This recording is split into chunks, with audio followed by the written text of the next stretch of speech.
This video is sponsored by Squarespace.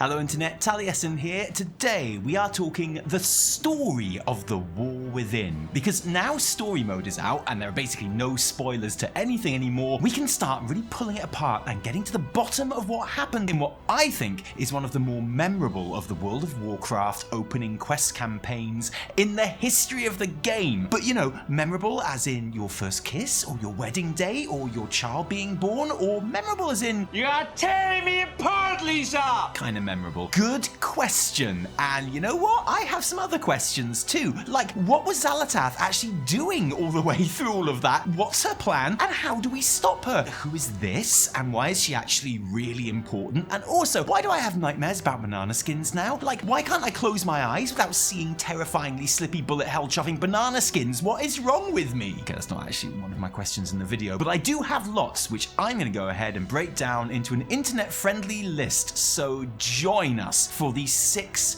biggest questions that I have about the story of the War Within, okay? Go, go, go, go, go, go, go. Question 1. Was it good? Before we get into any of the deeper nerdy lore analysis, it's probably worth asking the question, was it good though? And I think the answer to that has to be yes, actually, very good. I know how you all hate it when I say nice things about anything. I think there is a genuine case to be made that The War Within has the most complete and satisfying first patch story campaign in the history of the franchise, because it did something just about no other expansion has done in living memory. It actually told a story with a beginning, middle, and end. Self-contained, but also obviously a chapter in a larger arc. And a good story, an exciting story with a clear through line and high stakes, something that previous installment Dragonflight was generally considered to be lacking in. We didn't even have to do the raid to get this payoff and resolution either. This is all just part of the straight up story quests, with Nerub'ar Palace and Ansarek feeling more like a very important side quest. Her end cutscene coming across like a mid or post-credits teaser sequence in a Marvel movie, which itself is a great change, I think. I even got the recognition that I deserved as a priest who wielded Xal'atath in Legion and who still wears the Eye of N'Zoth to this day. What must surely be the rarest Xal'atath whisper in the final scenario. By the end of 11.0, 3 of our main characters are in much different places from when they started. Thrall is finding his confidence again with the Storm Riders. The armies of the Horde and Alliance are established on Kaz Algar, and each zone has been majorly changed and affected by us,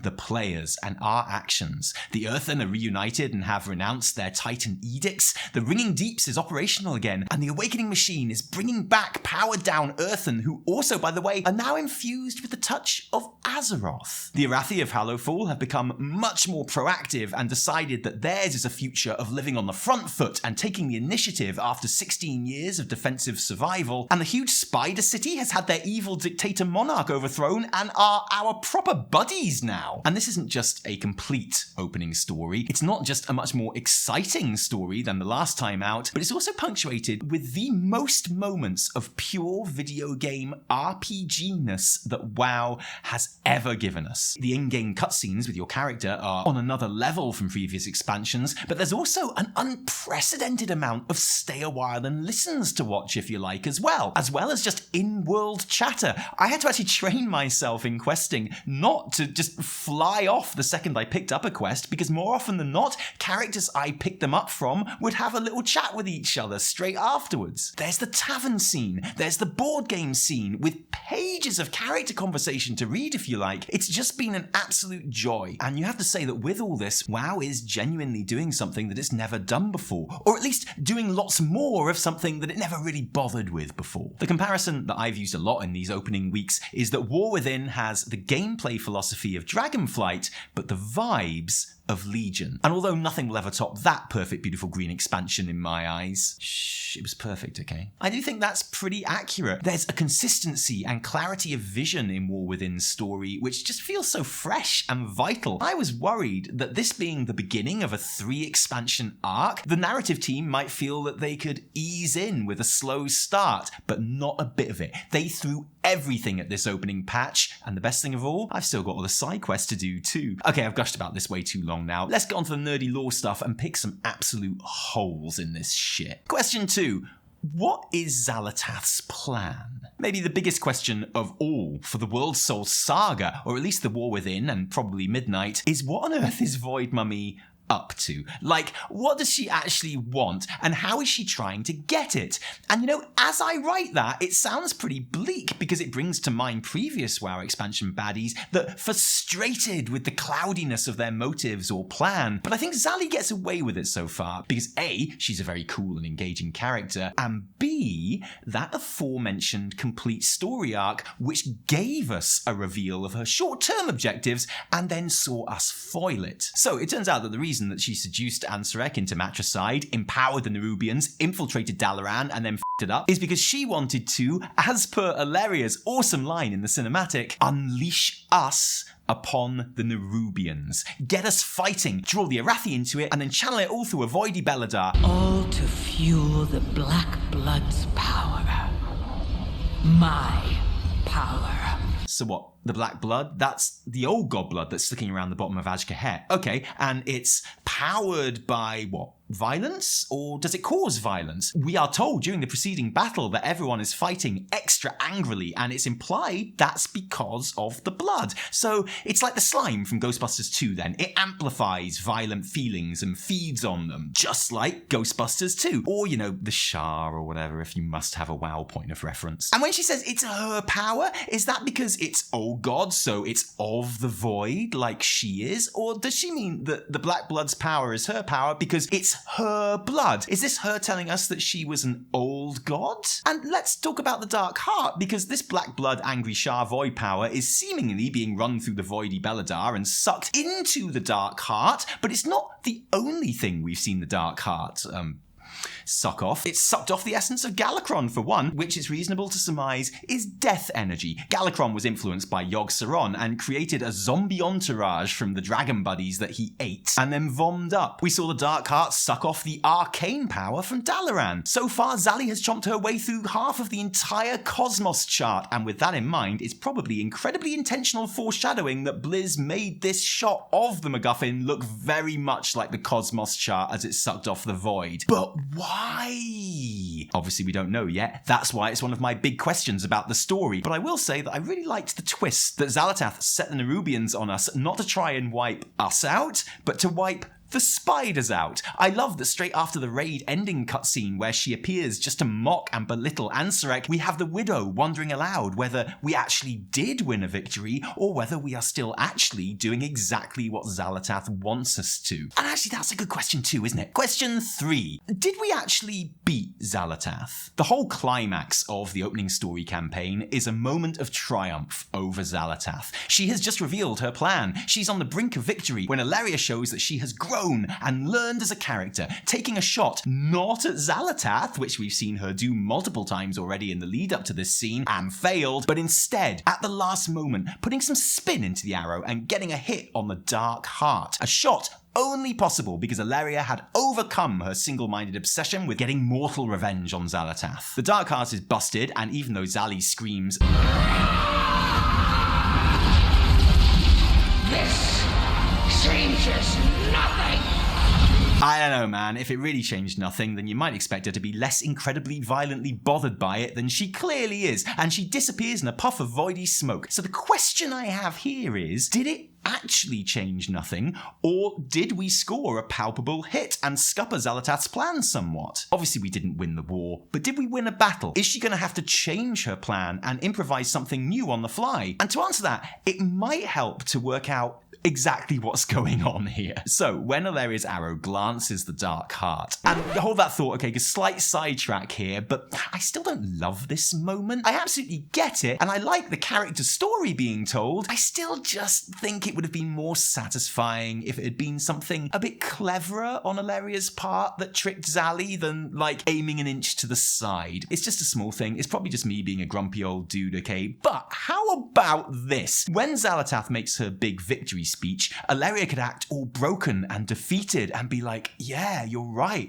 What's the point? You win. And open a void portal to walk out with her tail between her legs. And Xali's all like, yeah, that's right, Alleria. Run away. into the void where you belong. But then Alleria's like, oh, I'm not leaving Xal'atath, and starts aiming her bow at the portal, and Xali's like, what? And then she realizes too late that another portal has opened up next to her, and Alleria fires her arrow through the portal, and the arrow flies through the other one and smacks the dark heart, and then everything happens just as it did before. I just think as a dramatic moment, it would be a bigger surprise. It would be a cleverer victory because Alleria genuinely tricked Xal'atath rather than just aim a bit to the side, and it would imply that Alleria got the idea from Khadgar in the opening cinematic, which would underline the learning and growth. But like I say, what we got is just fine. It's just my least favorite part. There's nothing wrong with this. I'm just grumpy. I'm just old. Ignore me. But anyway, the Dark Heart isn't destroyed by Alleria's arrow, just damaged enough that the void energy inside is able to start escaping. That's something to remember about the Dark Heart, isn't it? It's essentially a prison for the power that it consumes. That void energy wants to escape, and her quick getaway is probably a desperate move to stop it from escaping. This is why Khadgar is able to get out. He sees his moment and slips out as soon as there's an opening, and Xali is focused on stopping something else. So if I had to guess,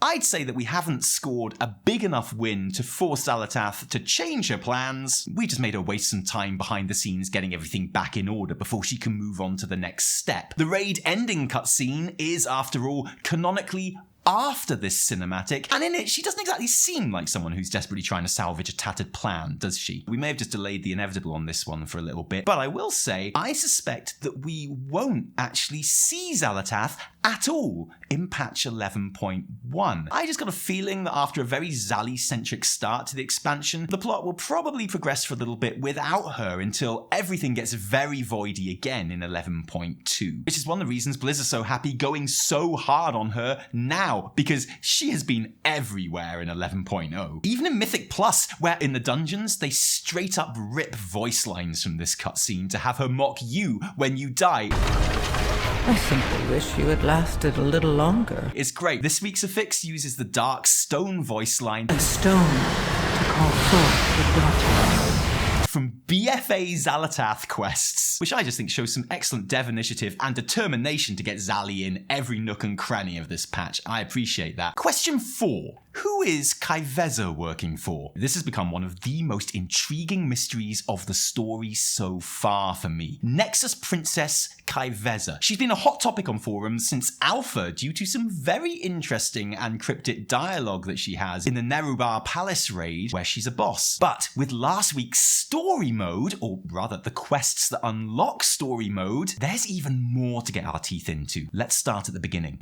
Hey guys, it's me, and it's time. You know what it's time for? It's time for Nerub'ar, or the race to world first for guilds with a name a bit like Immortalis, otherwise known as the real race to world first. And thankfully we have Squarespace here on our side for the whole thing. Thanks Squarespace for sponsoring this video, by the way. I don't know about you guys, but I feel like the best way to support my guild in this extremely exciting time is to make them a website. I'm talking about whipping up a bespoke website. Thankfully, Squarespace has this handy design intelligence hub. You probably know my feelings about AI, but this is just employing the algorithm to take the hassle out of getting your website set up. First up, choose what your site is about.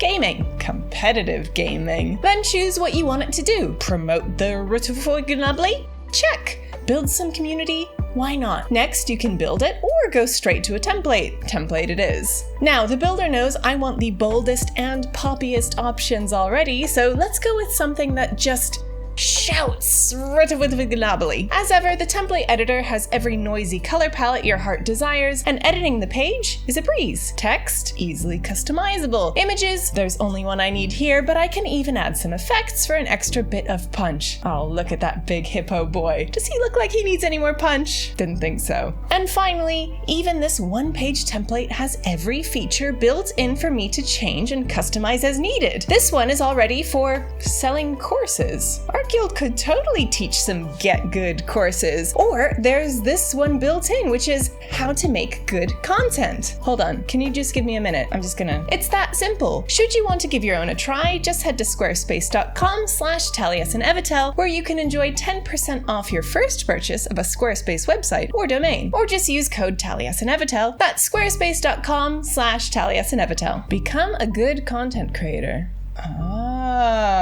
Gutsul in the Burrows, which is the part of Azkahet you don't want to be in after dark, is concerned that abductors are stealing the citizens and taking them to the Transformery. So we put a stop to that, freeing innocent spider down and outs and killing the abductors, who are ascended Nerubians. However, this draws the attention of the head abductor, an ethereal called Arzda. And when we hunt them down, we find them in communication with Princess Ky'vesa, who says, "You will find out what's happening to your abductors in the Burrows. Queen Ansarek becomes more volatile by the day. We must tread carefully." All with me so far? Good. When we encounter Ky'vesa in the raid, she is in communication with someone else who we can't see, and she says, "I have infiltrated the Queen's court, Master. She suspects nothing." And then when we defeat her, she says, "Impressive, but did you believe you were fighting the real thing? I will leave the Queen to you. I get paid regardless. I will let your bounties grow before I collect. Until then, watch your back." So to recap, what we have here is a void ethereal, the like of which we've seen working with Xal'atath before,